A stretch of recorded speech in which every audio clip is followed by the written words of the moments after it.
Hi guys, today mini vlog. First of all நம்ம சேனலை subscribe பண்ணாதவங்க சப்ஸ்கிரைப் பண்ணிக்கோங்க. அப்படியே பக்கத்தில் இருக்க பெல் ஐக்கானை கிளிக் பண்ணிக்கோங்க. வாங்க வீடியோக்குள்ளே போகலாம். இன்றைக்கி என்ன வீடியோ அப்படின்னா, ப்ரான் ரெசிபி வந்து நம்ம எப்படி செய்யலான்றதை பார்க்கலாம்.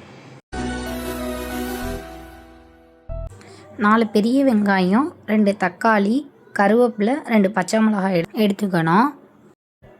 ஒரு பேனில் தேவையான அளவு எண்ணெய், 1 டேபிள் ஸ்பூன் வந்து சீரகம், சோம்பு, நம்ம எடுத்து வச்சுருக்க வெங்காயம், இதை போட்டு நல்லா வதக்கணும். தேவையான அளவு சால்ட் ஆட் பண்ணிவிட்டு வதக்கணும்னா சீக்கிரம் வெங்காயம் வதங்கிடும். வெங்காயம் நல்லா ப்ரௌன் கலராக வந்ததுக்கப்புறம் இஞ்சி பூண்டு பேஸ்ட்டு, கருவேப்பிலை, பச்சை மிளகா, நறுக்கி வச்சுருந்த தக்காளியும் ஆட் பண்ணி நல்லா வதக்கணும். அந்த தக்காளி வெங்காயம் நல்லா வதங்கினதுக்கப்புறம் நம்ம ரெடி பண்ணி வச்சுருந்த இறாலை வந்து அதில் போட்டு நல்லா வதக்கிட்டு, அந்த இறாலில் வந்து கொஞ்சம் உப்பு சாரணும். அதுவரை அந்த எண்ணெயிலே வதக்கினோம்னா இன்னும் கொஞ்சம் நம்மளுக்கு டேஸ்ட்டு கிடைக்கும்.